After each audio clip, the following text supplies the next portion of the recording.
San Juan continúa en el Evangelio de hoy el texto de ayer. Ayer meditábamos sobre esa dificultad con que se encontraba Jesús por parte de algunos porque decían que se sabía de dónde venía.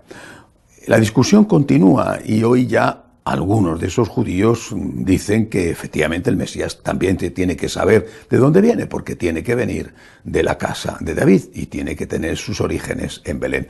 San Mateo, sobre todo, va a recoger esta inquietud presentando la genealogía de Jesús, entroncando a San José, su padre adoptivo, con la tribu de David, con la descendencia de David.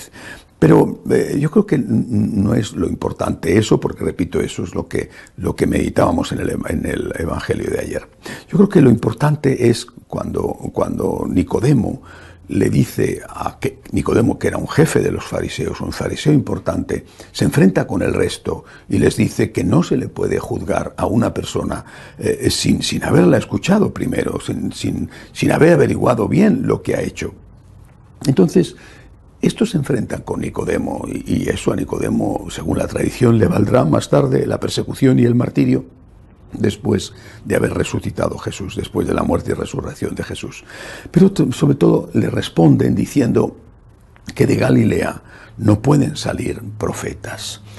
De Galilea no pueden salir profetas significa que de un lugar inculto, de un lugar pues que no tiene no solamente formación, sino que no tiene un nivel económico. Era una región muy fértil, muchísimo más fértil que Jerusalén, pero era una región fundamentalmente agrícola, sin grandes ciudades y sin, por lo tanto, una importante presencia cultural, aunque se habían construido algunas pequeñas ciudades de recreo en el lago de Genesaret. Pero los de Jerusalén, como capitalinos, miraban con desprecio a los galileos, que eran considerados paletos, eran considerados pueblerinos incultos y que no podían enseñar nada, y de allí no podía salir nada bueno. Esto, repito, es la misma enseñanza que veíamos ayer. Nosotros a veces consideramos que lo que tenemos no es válido y añoramos, vivimos pensando en lo que no tenemos y nos equivocamos. Porque lo que no tenemos posiblemente no lo vamos a tener nunca, mientras que lo que tenemos, eso es lo que podemos disfrutar, valorar, aprovechar. A partir de ahí tenemos que construir, pero no despreciar lo que tenemos en pos de algo que seguramente jamás tendremos. Y además hay otra cosa que conviene tenerlo presente. Que será, por supuesto, un defecto más en un sector que en otro. Pero tendemos a considerar que una persona que sabe mucho, en el sentido de que ha estudiado mucho, es una persona mejor. Y esto no es cierto. Ha habido grandes santos sin apenas formación, quizá porque su época era de menos formación, pero también en épocas recientes. Pienso en estos mártires de nuestra época que están dando su vida a manos de los musulmanes, en musulmanes radicales, pero musulmanes al fin, en el centro de África, por ejemplo.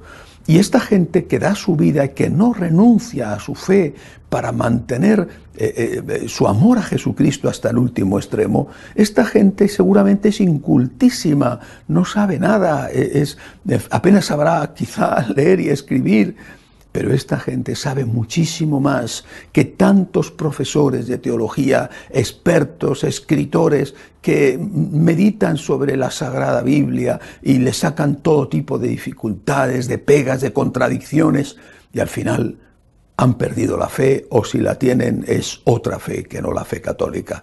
Esa mujer, ese hombre, ese campesino africano inculto, que quizá no tenga no solamente cultura, sino que no tenga mucha higiene y que no tenga una casa digna.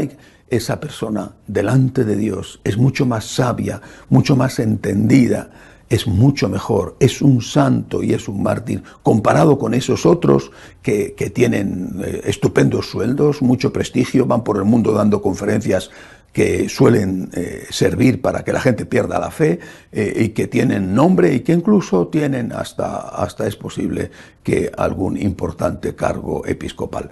Pero al final, repito, ese pobre, ese sencillo, ese humilde sabe muchísimo más está muchísimo mejor delante de Dios que el otro, que puede tener muchos honores, pero que no tiene nada en su corazón y que lo que tiene en su cabeza es una enorme confusión. Por eso, hagamos un esfuerzo por no dejarnos llevar por las apariencias, porque las apariencias muchas veces engañan. San Francisco decía que el hombre es lo que es ante Dios y no más. Hagamos un esfuerzo por tener una mirada que nos ayude a descubrir lo que hay en la persona, más allá de la apariencia de la persona. Y sobre todo, insisto, por ver la parte positiva. Ver la parte positiva de las situaciones que tenemos, de las relaciones que tenemos, del sitio donde vivimos. Que faltará mucho en nosotros, faltará mucho en los demás, faltará mucho en las circunstancias que tenemos. Todo eso es seguramente verdad y en algunos casos es evidente que es verdad. Pienso, por ejemplo, la catástrofe espantosa que está padeciendo Venezuela.